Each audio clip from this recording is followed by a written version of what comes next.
The night Alpha King Darien banished his pregnant mate, the snow did not fall from the sky. It rose from the ground like ash disturbed by a grave.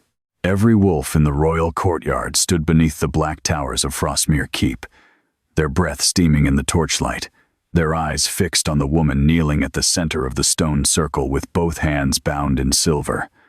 Ilara's cloak had been torn from her shoulders.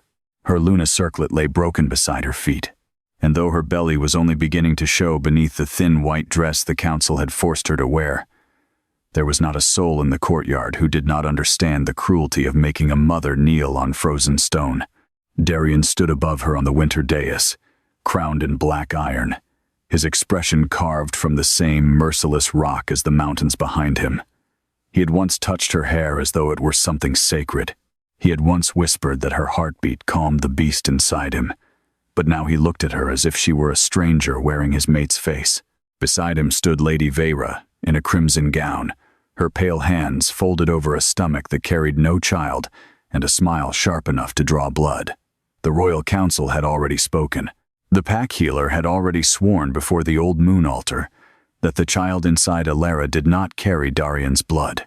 The commander had already produced the forged letters, the stolen seal, the witness who claimed to have seen Ilara leaving the chambers of a rival Alpha beneath a hooded cloak.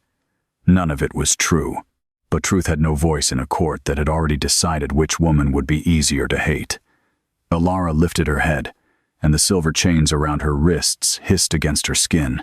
"This child is yours," she said, not loudly, not desperately, but with the last dignity left to her. The courtyard fell so silent that even the torches seemed to hold their breath. Darien descended one step. His wolf should have known. His blood should have answered. His soul should have torn itself open at the sound of his mate, begging him to see what the rest of the world refused to see.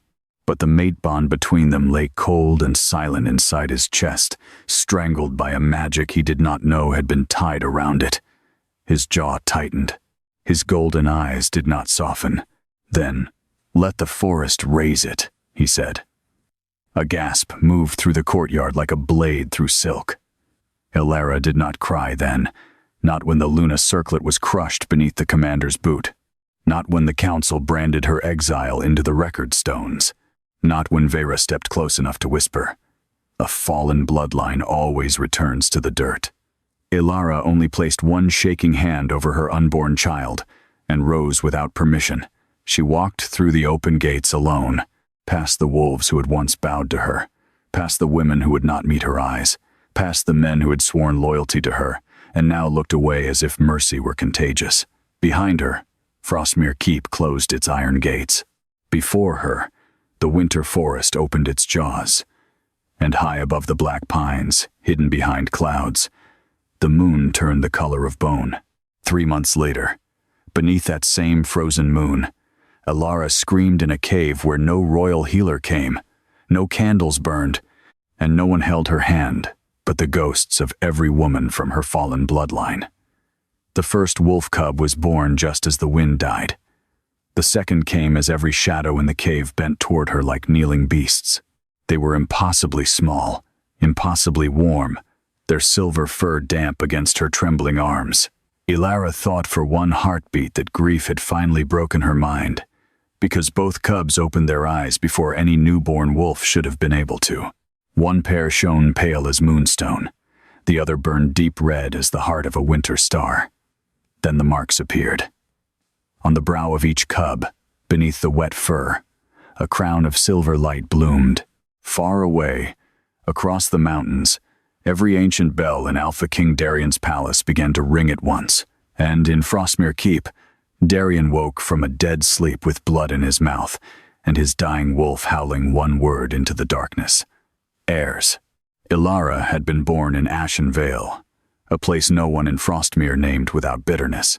Long before her birth, Ashen Vale had been a border kingdom of white wolves, healers, and moonseers, ruled by women who did not sit on thrones but stood beneath open sky and listened to the old goddess through the wind. They were called the daughters of the Wolf Mother, and every royal house had once sought their blessing before claiming a crown. But history is written by those who survived the burning, and Ashen Vale had not survived. When Alara was a child, the only story she heard outside her own home was that her bloodline had betrayed the northern packs during the Red Winter War, opening the mountain passes to enemy claws and selling sacred wolf cubs to rival kings. By the time she was 12, children in the training yards spat when she walked by. By the time she was 16, noble mothers pulled their sons away as if her shadow carried disease. By the time Darien claimed her as his mate, half the court believed the moon goddess had either made a mistake or laid a trap. Alara never fought those whispers with fire. She survived them with silence. She learned which corridors to take when the nobles gathered in clusters. She learned which servants were kind enough to bring food when the council forgot to include her at royal tables. She learned that if she did not flinch when they called her Ash Blood, they grew bored faster. Her strength was not the kind sung about by warriors. It was the quiet kind that stood alone in rooms, designed to make her feel small. It was the kind that remembered every name of every kitchen maid, every injured stable boy, every orphan cub brought into the lower kennels, because no noble family wanted a runt. When Darien first noticed her, she was not wearing silk. She was kneeling in the snow beside a dying wolfhound, pressing her bare hands to the animal's ribs, while the court healer declared it useless. The hound should have died before sunset. Instead, it lived long enough to lick her wrist and sleep. Darien had been watching from the training archway, his black cloak snapping in the wind, his golden eyes narrowed as if he had seen a door open where there had only been stone. "You are not a healer," he had said.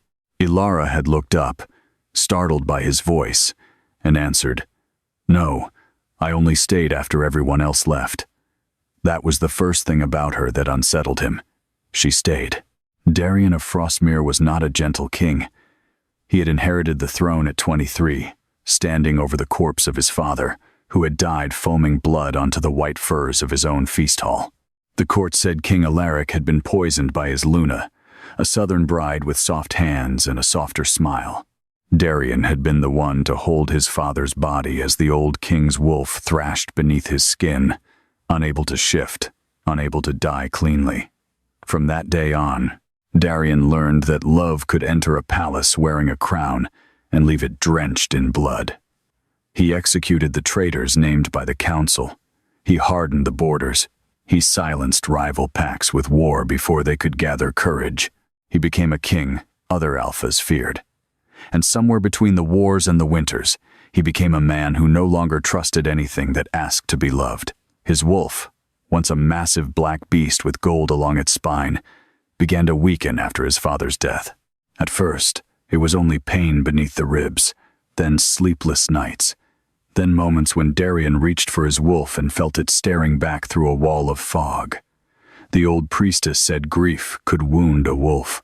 The healer said royal blood often carried burdens common wolves could not understand.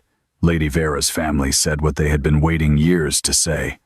The king needed a strong Luna from a clean, noble house to stabilize his line.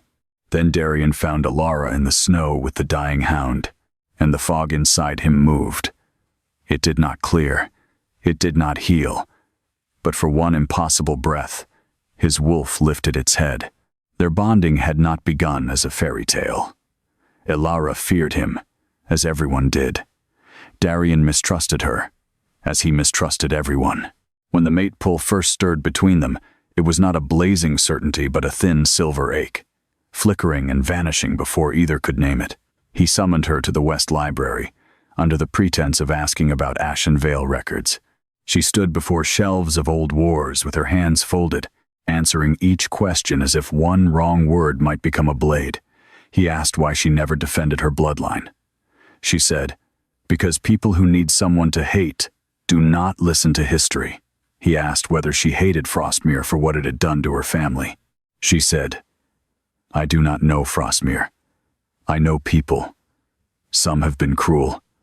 Some have brought me bread." He found that answer more dangerous than anger. Anger he understood. Anger could be met with force. But Alara's refusal to become the monster they had named her left him with nothing to strike. Over weeks he found reasons to cross her path. A report needed delivering. A council ledger required translation. A wounded scout asked for her by name, because she remembered the herbs his mother used before the war. Darien watched her move through the keep like someone carrying an invisible wound with perfect posture. He watched wolves calm when she passed. He watched moonlight cling to her hands in the chapel. Once, during a storm, he found her standing alone beneath the broken arch of the old Luna garden, face tilted toward the rain. "You should not be out here," he said. She did not turn. "Neither should you." "I am the king." "That does not make the rain warmer." The corner of his mouth almost moved. Almost. That night, when lightning split the sky and thunder shook the glass, Darien touched her cheek for the first time. His hand trembled. Hers did not. He expected fear. Instead, she looked at him with a sadness that felt older than both of them and whispered, "Who taught you that tenderness was a trap?" No one had ever asked him that. No one had dared. And because he had no answer that would not make him bleed, he kissed her. For a season, the kingdom held its breath. Darien claimed Alara quietly at first, not with a grand feast or a council proclamation, but before the old moon altar at dawn, where only 3 witnesses stood, and the winter sun had not yet touched the mountain peaks. He placed the black Luna circlet on her brow, the same circlet worn by queens before queens became pieces in council games. The old priestess watched the silver flame in the altar bowl bend toward Alara and went pale. Lady Vera watched from the chapel doors with her crimson lips pressed into a perfect line. Vera had been raised for Frostmir's throne. Her father, Lord Cadron, controlled the eastern grain roads, the silver mines, and half the commanders who kept the rival packs from testing the border. Her mother had nursed Darien through fever after his father's death. Vera had spent years becoming inevitable. She studied every law of succession, every weakness in council alliances, every preference of the king's household. She knew when to lower her eyes, and when to let men think a thought had been theirs before she spoke it aloud. She did not hate Alara at first, because hatred required acknowledging her as a rival. She considered Alara an error, a strange, temporary crack in Darien's judgment. But when the king began leaving council meetings to stand beside Alara in the healing kennels, when his temper cooled after speaking with her, when his dying wolf stopped snarling at servants in the hall, Vera's calculation sharpened into fear. Alara was not merely a woman who had taken a place promised to another. She was a threat to every secret Vera's family had buried beneath Frostmir's foundations. Because Lord Cadron knew what the court did not. Ashen Vale had not betrayed the northern packs during the Red Winter War. It had been betrayed by them, and among the sealed records hidden beneath his estate was a prophecy written in the blood of a dying moonseer. When the last daughter of Ashen Vale bears crowned wolves beneath a winter moon, the stolen throne shall remember its first debt. Vera discovered Alara's pregnancy before Alara had gathered the courage to tell Darien. The signs were small: a skipped cup of bitter wine at a feast, a hand lingering unconsciously over the lower stomach, a sudden brightness in the eyes after weeks of weariness. Vera smiled across the hall that evening with all the sweetness of poisoned honey. By dawn, the first thread of the trap had been tied. The royal pack healer, Maelor, owed Lord Cadron more than loyalty.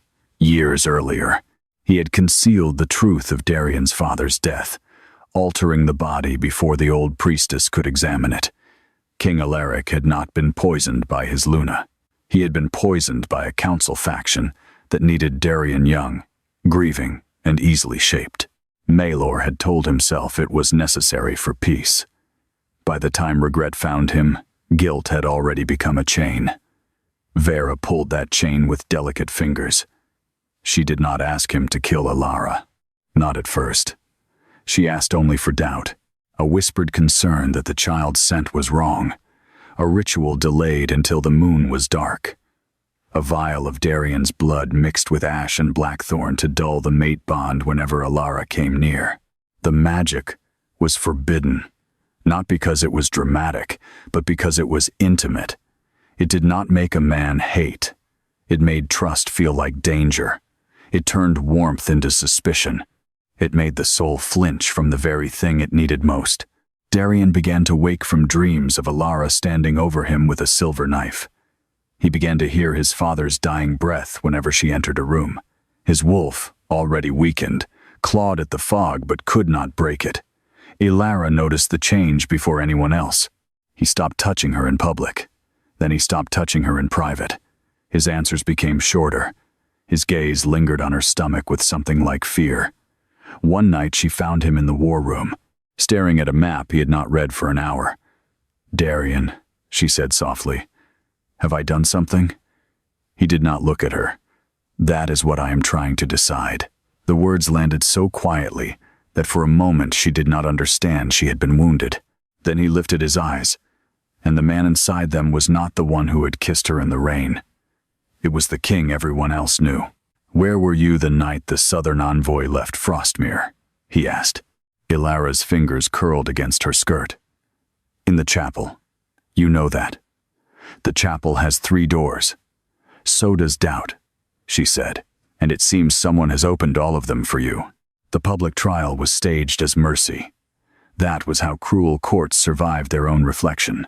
The council declared that because Ilara wore the Luna circlet, accusations against her must be heard before the pack. Darien could have refused. A king's word could have sealed the matter. But the forbidden magic had wound itself around his grief until every instinct screamed that hesitation would make him his father. So, the courtyard filled. The banners snapped. The old moon altar was dragged from the chapel and placed on the snow-dark stone, its silver bowl burning with a flame that shivered when Alara was brought forward. She wore white, because Vera had chosen it, and white showed every speck of dirt, every bruise from the chains, every sign that a queen could be made to look like a criminal if enough hands prepared her for judgment. Maelor stood before the court and cut his palm over the altar. He swore that the child inside Alara did not answer Darien's blood. The flame turned black because he had poured blackthorn oil into the bowl before dawn. The crowd recoiled. Vera did not smile this time. She lowered her eyes, as if grief-stricken by what honor required. Alara searched Darien's face. There was a war happening there, but not the kind anyone else could see. His wolf pressed against the fog. His heart remembered her hand on his cheek. His mind saw his father dying. The curse took every tender memory and held it beneath dark water until only fear floated to the surface. "Tell them," Alara said, looking only at him. "Tell them you know me."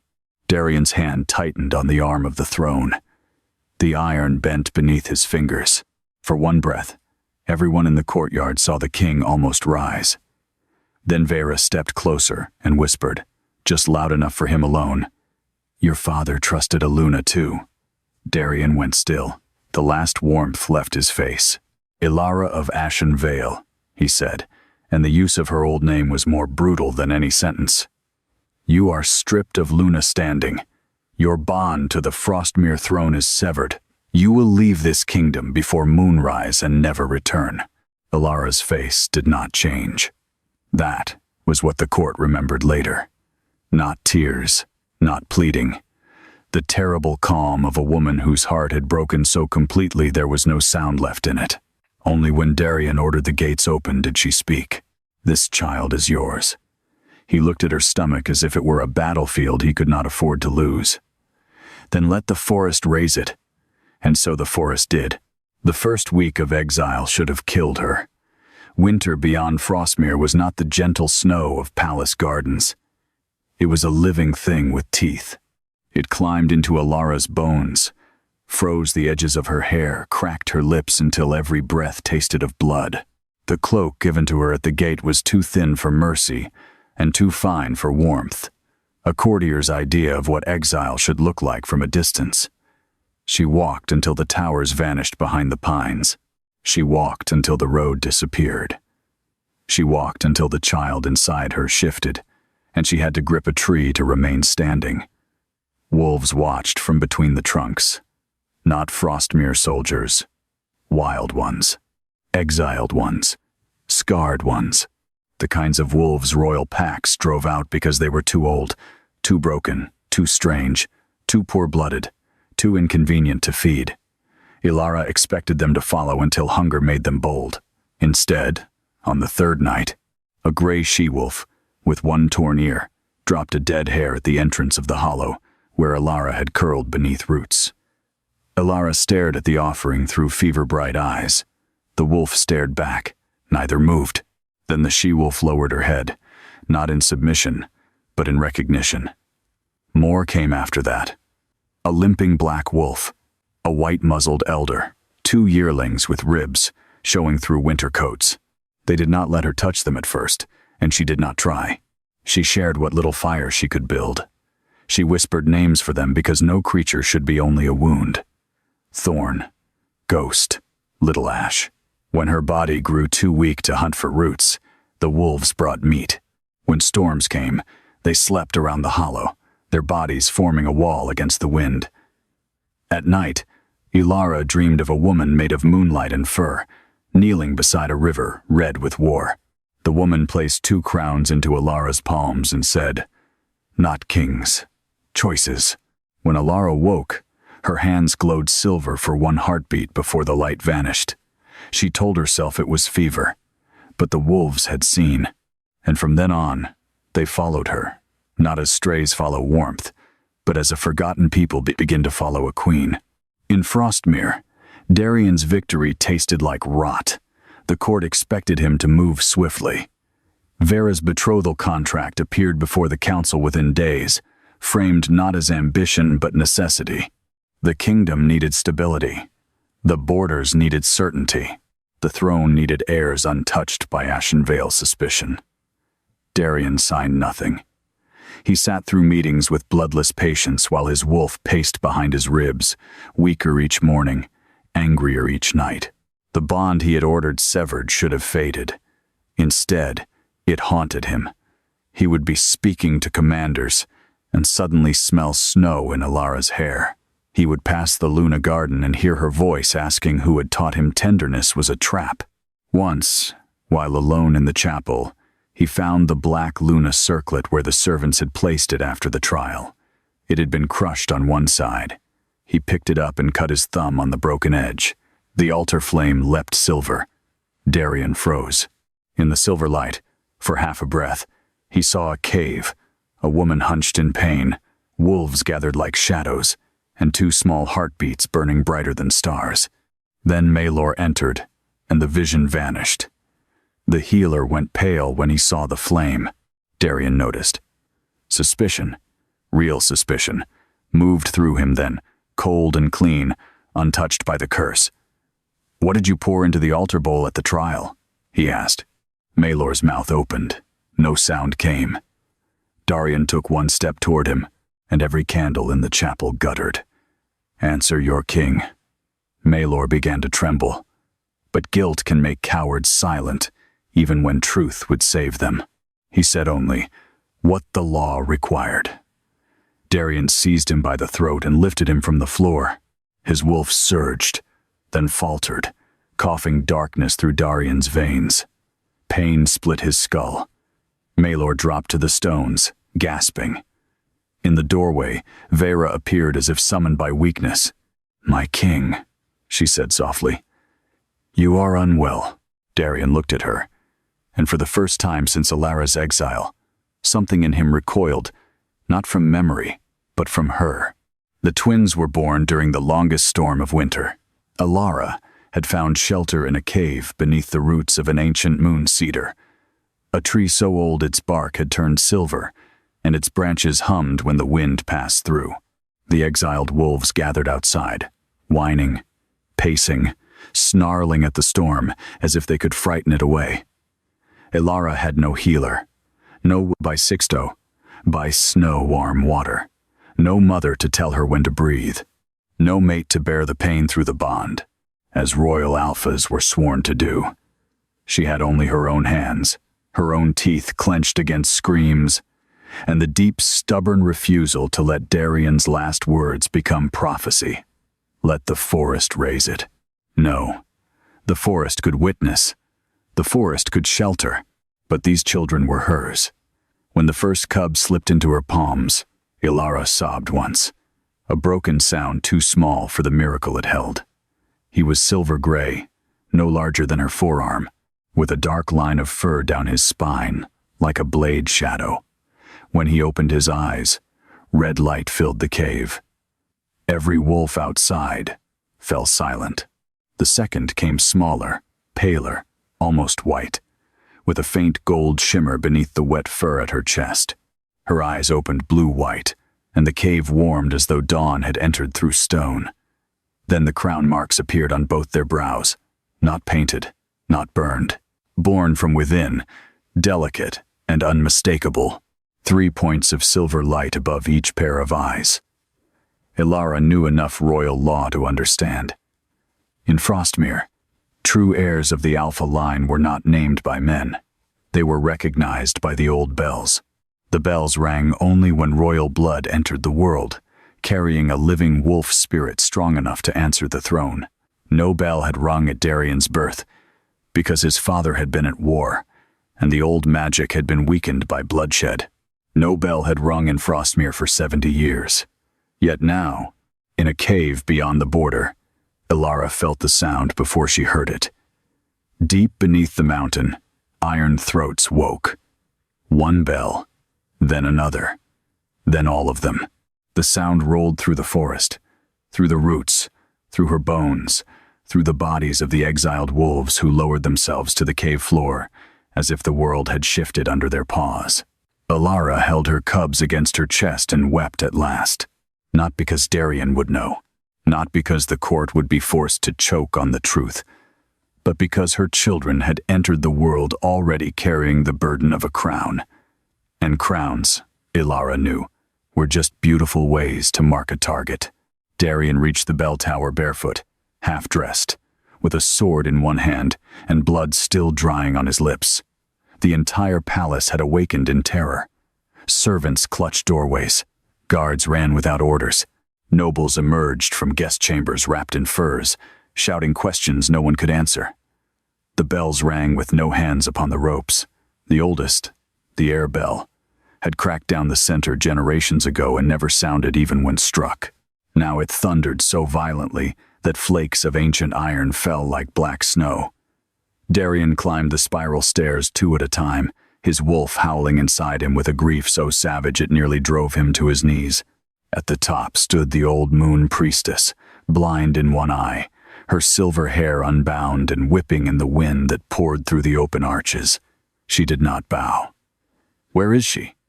Darien demanded. The priestess turned her clouded gaze toward him. "Now you ask."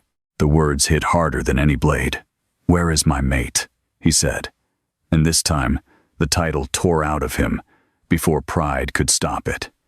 The priestess lifted one hand toward the forest beyond the northern wall. "Where you sent her?" Behind him, Vera reached the top of the stairs, breathing hard, her crimson robe thrown over a nightdress. For the first time, her composure had cracked. Not completely, just enough.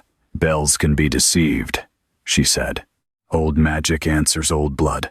Ashen Vale was full of tricks." The priestess smiled without warmth. "And yet your house has spent 3 generations afraid of its ghosts." Vera's face went white. Darien turned slowly. "What does that mean?" No one answered. But below them, in the courtyard, every wolf in Frostmir began to howl toward the north.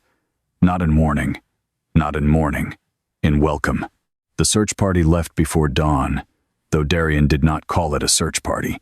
He called it a royal retrieval, because language was the last armor he had against the truth.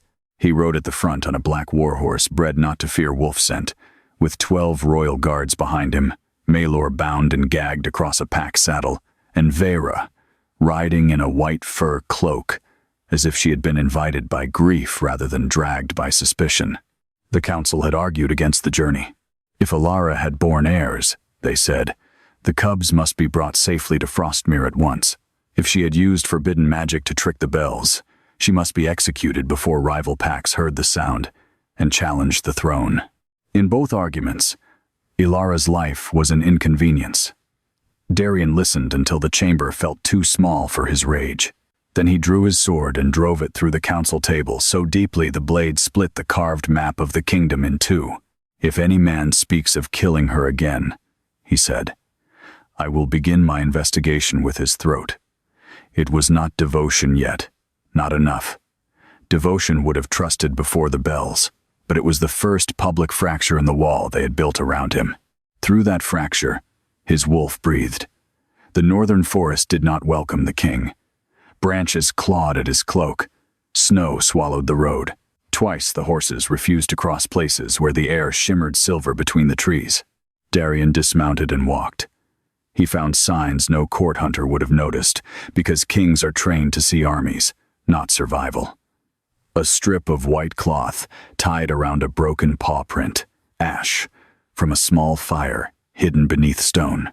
The bones of hares cleaned and placed away from the sleeping hollow because Alara had always disliked waste. Once he found a piece of thread from the cloak she had worn into exile, snagged on blackthorn. He stood with it between his fingers for a long time. Vera watched him from her saddle. "She may not want to return," she said. Darien closed his fist around the thread until it cut into his palm. "Then I will ask from my knees." Vera's eyes sharpened. That, more than the bells, frightened her. A king who wanted heirs could be manipulated. A man willing to kneel could not. Alara saw them before they saw her. The exiled wolves brought the warning in growls and restless circles, their ears flattened toward the southern ridge. She was sitting inside the cave, wrapped in layers of fur the wolves had dragged from old hunter camps, nursing the moon-eyed cub while the red-eyed one slept against her thigh. She had named them in whispers before anyone else could name them as property. The moon-eyed girl was Celine. The red-eyed boy was Rowan, names with roots, names without crowns. When Thorn, the gray she-wolf, bared her teeth toward the cave mouth, Ilara's heart did not leap with hope. Hope was too soft a thing for what Darien had done. Her first feeling was fear. Her second was a rage so cold it steadied her hands. She wrapped the cubs against her chest and stepped from the cave into the pale winter morning. The clearing beyond the moon cedar had changed since their birth. Frost no longer touched the ground nearest the roots. Silver moss glowed beneath the snow. Wolves filled the trees in every direction. Not dozens now, but hundreds, drawn by the bells, by the cubs, by Alara's blood, by something older than pack law. Darien emerged between the pines with his guards behind him and stopped as if an invisible hand had struck his chest. He looked thinner than she remembered, harsher, his golden eyes shadowed by sleeplessness. His gaze went first to her face, and pain moved across his own with such naked force that one of the guards looked away. Then he saw the bundles in her arms. Celine opened her eyes. The silver crown on her brow flared. Rowan stirred, and red light pulsed beneath his tiny fur. Darien made a sound Alara had never heard from him before. Not a word, not a command. Something broken open at the center. He took one step. Every wolf in the forest snarled. The sound rolled over the clearing like thunder. Darien froze. Alara looked at him across the snow that had once carried her away from his gates. "Do not come closer," she said. His throat worked. Alara. Her name in his mouth nearly undid her. Nearly. She tightened her arms around her children. "You do not get to say my name as if it is a key you still own." The guards shifted uneasily. No one in Frostmir had ever spoken to Darien that way and remained standing. But the forest was not Frostmir, and Alara was no longer alone. Darien slowly lowered his sword to the snow, then his dagger, then the black iron crown from his head. Vera inhaled sharply behind him. Darien ignored her. He took one more step only to kneel, not close enough to threaten, not theatrical enough to impress. Simply down into the snow before the woman he had cast into it. "I was wrong," he said. The words came rough, as if dragged through broken glass. Alara laughed once, and the sound was more painful than sobbing. "Wrong is a poor word for leaving a pregnant woman to die." He bowed his head. "Yes, wrong is forgetting every night I held your nightmares until you could sleep. Yes, wrong is looking at your child and calling it another man's. His shoulders flinched. Yes, wrong is survivable, Ilara said. What you did was a death sentence. Darien looked up then, and she saw the war in him again, but this time the fog around it had thinned. Tell me how to make it answerable. You cannot make the past answer, she said. You can only decide whether you will keep lying to yourself about it. Behind Darien, Maelor began to weep through his gag. Vera's hand twitched toward the small moonstone blade hidden in her sleeve. Ilara saw it because exile had sharpened her. Darien did not, because guilt had narrowed him. Rowan opened his red eyes and growled, a tiny sound that made every adult wolf in the clearing lower its head. Vera went still. Ilara looked from the cub to the false Luna candidate. The air changed. There are moments when a secret does not reveal itself with words. It simply runs out of places to hide. Darien ordered Maelor ungagged in the clearing, before Ilara, the guards, Vera, and the wolves. The healer collapsed to his knees, so quickly his face struck the snow. For a long moment, he could only sob. Vera's voice sliced through the clearing. This is not a court. No confession made under savage threat carries law. Ilara looked at the hundreds of wolves surrounding them. Savage threat, she repeated softly. Is that what you call witnesses who cannot be bribed? Vera's eyes flashed. Darien did not look at her. Speak, Maelor. The healer shook so violently that the bells tied to the guard horses' bridles chimed. The child was always yours, he whispered. Darien closed his eyes. The words entered him like a blade he had forged himself. Louder, Ilara said. Maelor looked at her, and whatever he saw in her face made him obey. The children were always his.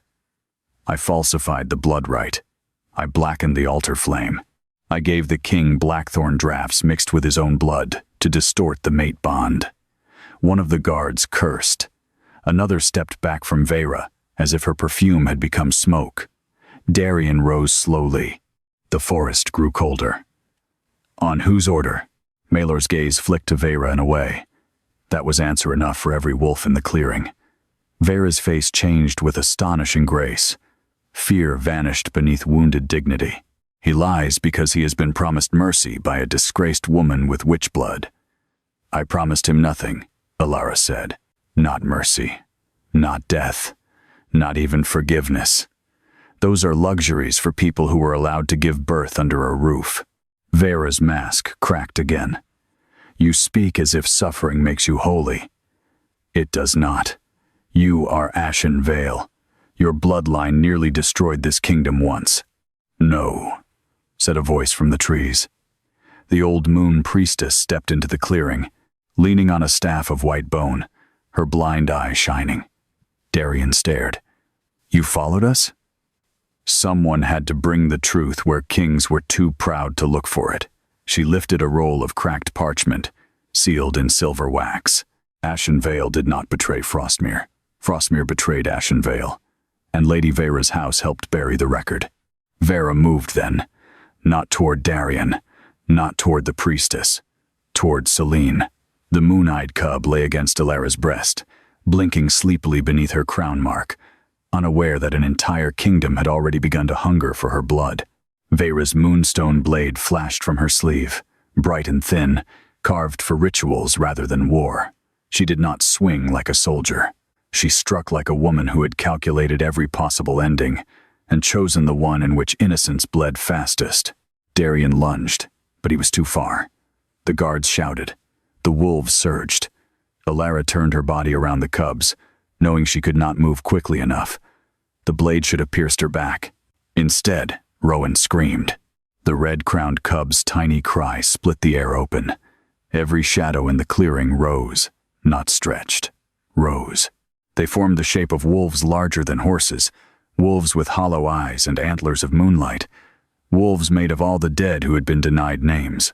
Vera's blade stopped an inch from Ilara's spine, caught in the jaws of a shadow beast that had not existed a breath before.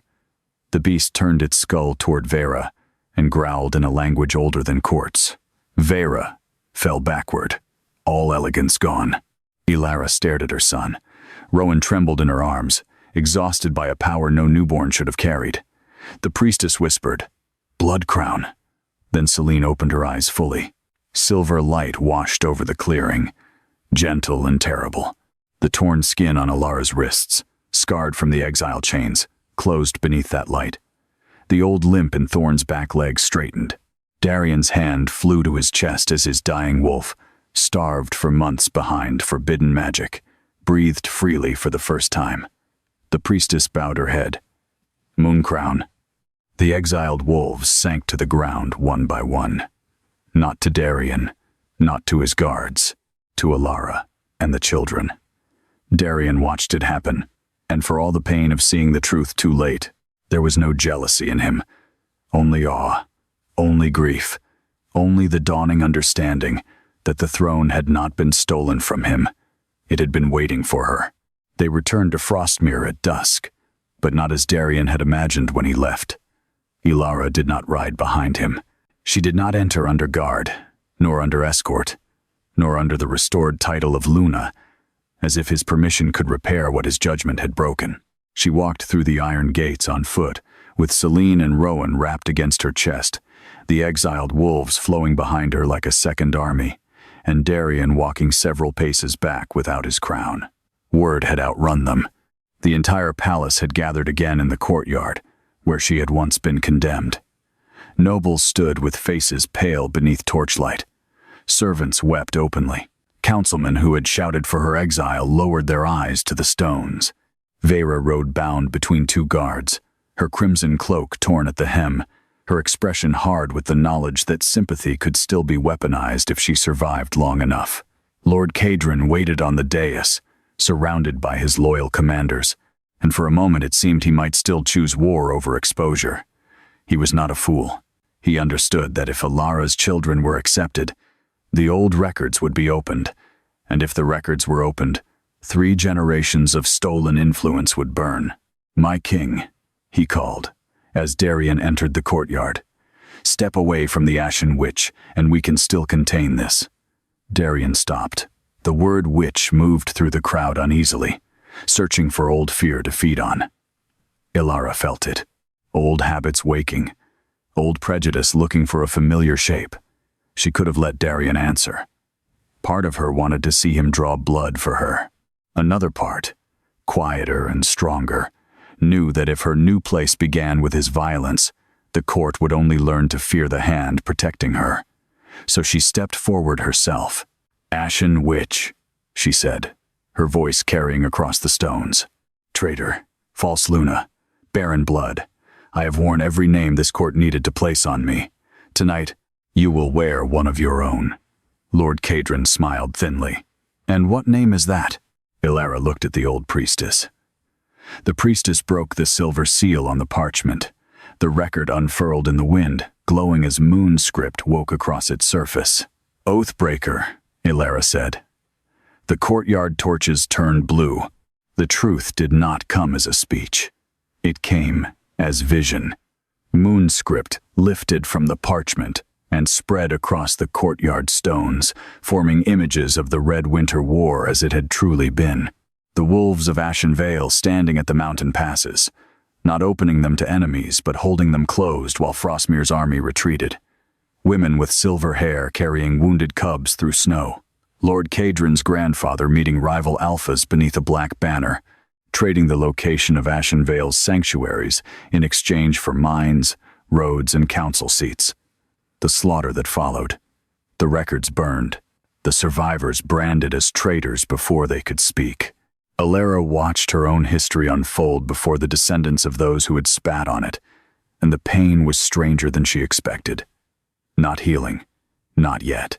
More like a bone set correctly after years of growing crooked. Around her, the court's silence changed shape. Shame replaced suspicion. Horror replaced arrogance. But Lord Cadron did not bow. Men like him did not surrender to truth when force remained. He drew his sword, and a dozen commanders drew with him. "Visions can be forged," he shouted. "Magic can lie. Kill the cubs, and the bells will stop." That was the moment Darien had been walking toward since the night he let fear speak in his voice. The court turned to him. His throne stood behind him. His council, fractured but watching, waited to see whether the Alpha King would choose caution, law, and political survival, or the woman whose suffering had exposed the rot beneath all three. Vera, bound near the dais, saw his hesitation and struck at the last wound left in him. "Your father died because he trusted Aluna," she said. "Do not die because you trusted this one." Darien looked at her.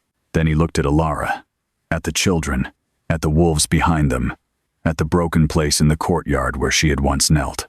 Slowly, he lifted the black iron crown from beneath his arm. For one heartbeat, the court thought he would place it on his head and command. Instead, he threw it onto the stones at Alara's feet. The sound cracked through Frostmir like thunder. "Let the kingdom burn," Darien said. "I choose my mate." Lord Cadron attacked before the echo faded.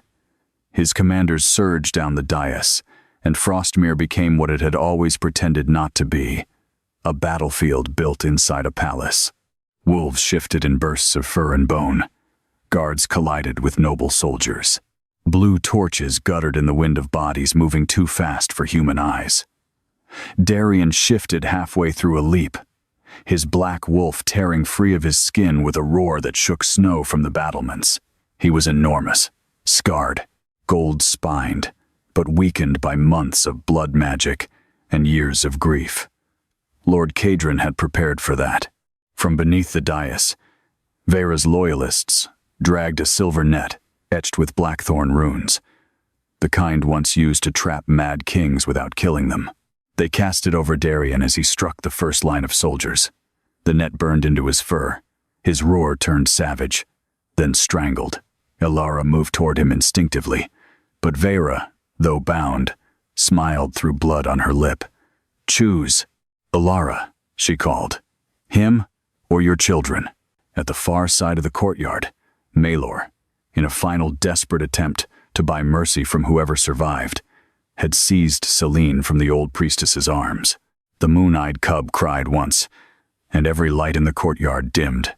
Alara's world narrowed to two impossible directions.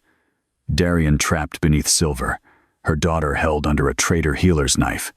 This was the choice Vera had designed from the beginning, the same cruel shape as the exile. Make love and motherhood stand on opposite sides of a blade. Make a woman's heart split itself, trying to save everyone. Darien, even trapped, understood. Through the bond clearing between them at last, Alara felt his agony, his command, his plea. "Save her. Do not look back at me." He did not speak the words aloud, but she heard them in the place where the mate bond had once been strangled. And in that instant, Alara loved him again, in the most painful way. Not as a forgiven man, not as a restored king, but as someone who had finally chosen correctly when it might cost him everything. But Alara did not run to Darien, and she did not run to Celine. She stood still. The courtyard blurred around her. Snow touched her face and melted. Rowan stirred against her chest, his red crown burning. Celine cried again across the stones, her silver crown flickering beneath Maelor's shaking knife. Beneath Alara's feet, the old courtyard remembered the moon altar.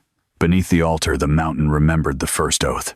Beneath the mountain, something ancient opened its eyes. Alara placed one hand over Rowan and lifted the other toward Celine. "I am done choosing between wounds men created," she said. Her voice was not loud, but every wolf heard it. Every blade slowed, every torch bent. "I choose my children. I choose my mate. I choose myself, and I choose the truth you buried."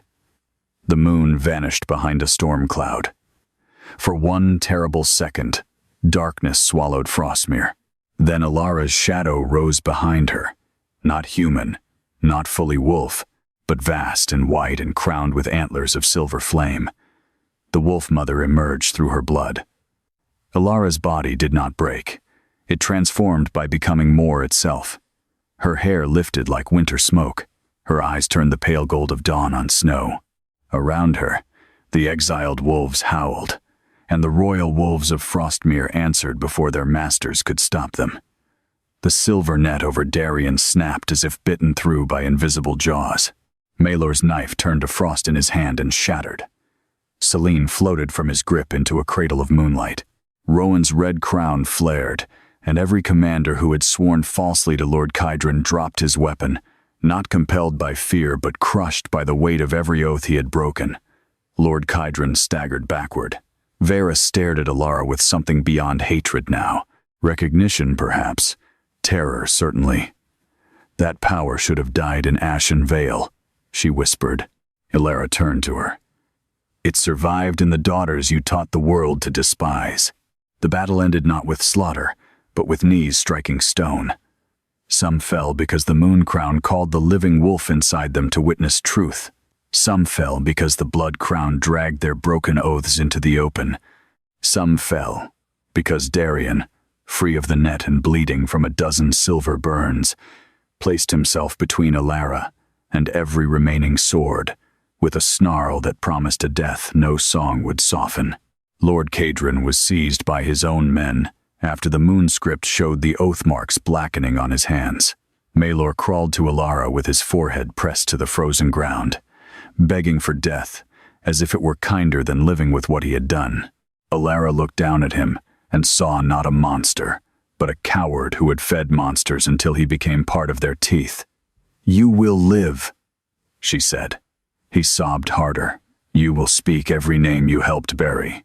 You will open every record. You will teach every child in this kingdom what was done to Ashen Vale.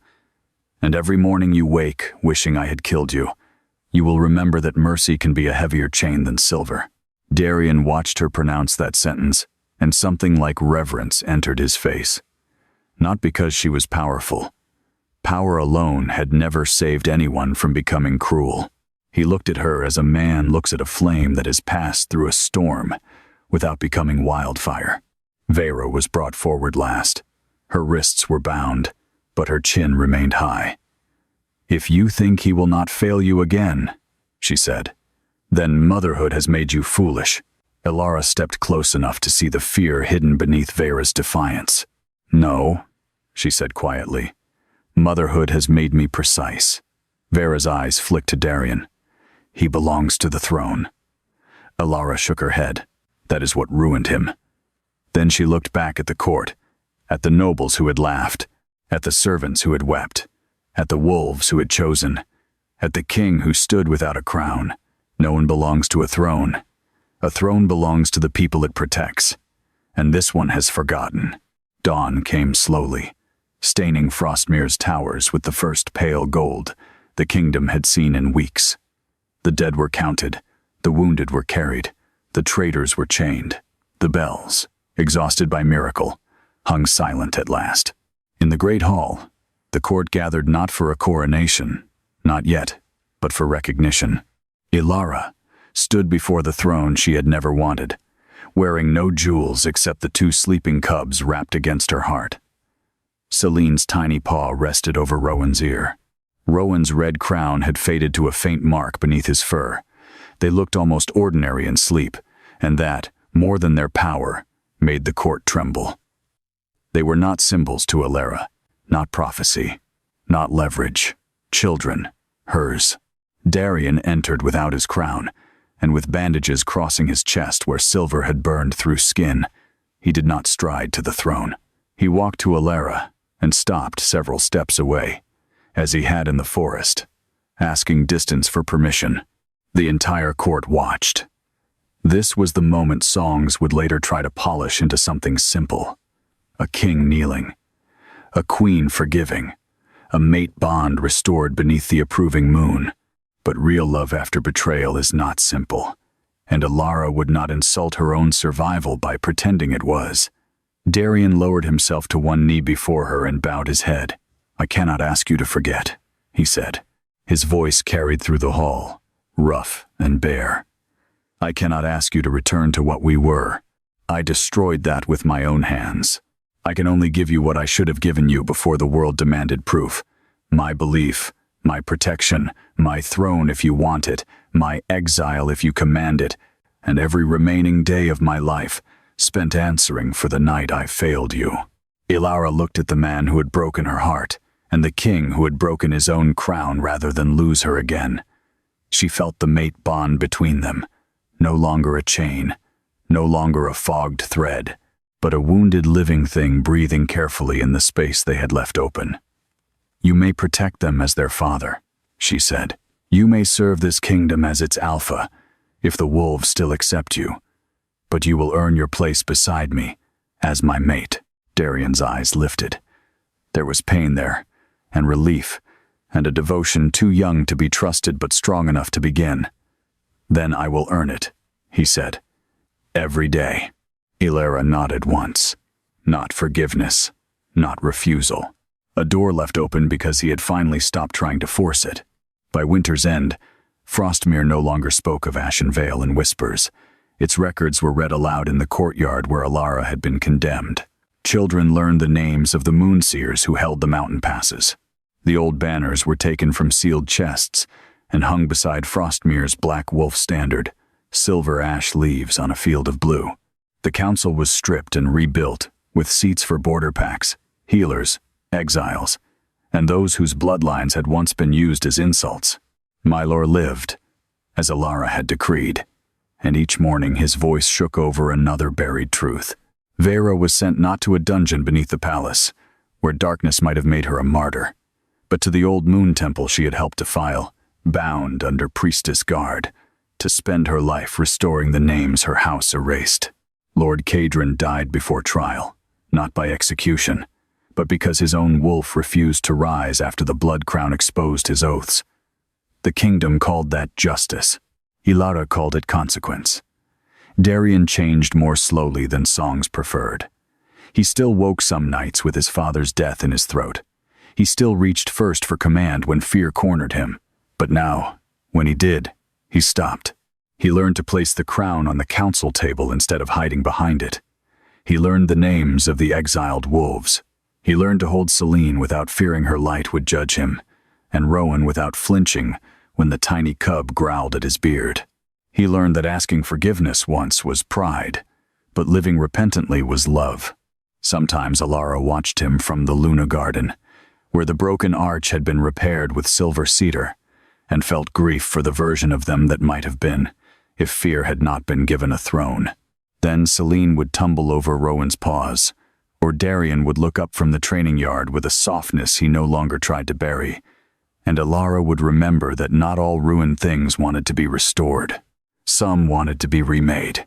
On the first full moon after the thaw, the old moon priestess brought Ilara to the highest balcony of Frostmir Keep. Below, thousands of wolves filled the courtyard and the snow-cleared road beyond the gates. Royal wolves, exiled wolves, border wolves, wolves from packs that had once refused to enter the same valley without blades drawn. They had come not because Darien commanded them, but because the bells had rung again at sunset, not for birth this time, but for oath. Ilara wore a cloak of deep blue lined with white fur, and no circlet. Celine and Rowan slept in a cradle carved from moon cedar beside the balcony doors, guarded by Thorn and 3 royal sentries, who had learned very quickly that the gray she-wolf outranked them in matters of the cubs. Darien stood beside Ilara, not touching her until she reached for his hand. When she did, his breath caught, as if the small mercy had struck him harder than war. The priestess lifted her staff. "Frostmir asks who stands before the moon," she called. The answer rose from below, not in perfect unison, but with the rough power of many throats choosing the same truth. "Ilara of Ashen Vale." The priestess looked at Darien. "And what does Frostmir owe?" Darien stepped forward. He could have spoken as king. Instead, he spoke as the first man who should have believed her, and did not. "Witness," he said. "Memory, protection, and a throne that kneels before the truth. Then, before the packs, before the court, before the children who would one day ask why their father's crown bore a crack down the center, Darien knelt, not because magic forced him, not because guilt crushed him, because love, at last, had taught him the shape of humility." Ilara looked down at him, and the moonlight gathered around her shoulders like wings. She did not feel like the woman dragged through the courtyard in chains. She did not feel like the mother bleeding alone in a cave. Those women were still inside her, and they always would be, but they were no longer prisons. They were roots. She placed one hand on Darien's bowed head, and the other over her own heart. "Rise," she said. "Not as the man who banished me, and not as the king who chose me too late. Rise as the father of my children, the guardian of this realm, and the mate who will spend his life proving that power can learn to protect what it once destroyed." Darien rose with tears in his eyes, and this time no one in Frostmir looked away. Years later, when storytellers spoke of that winter, they always began with the cruelty, because cruelty catches the ear. They told of the pregnant Luna cast into snow, the king who believed a lie, the false bride in crimson, the twin cubs born with crowns beneath a frozen moon. They told of bells that rang without hands, of exiled wolves gathering beneath a silver tree, of a mother whose blood woke the dead oaths of a kingdom. But the oldest wolves told the ending differently. They said the miracle was not that Alara's children were born royal. Blood could do that. Magic could do that. Prophecy loved to decorate infants with impossible burdens.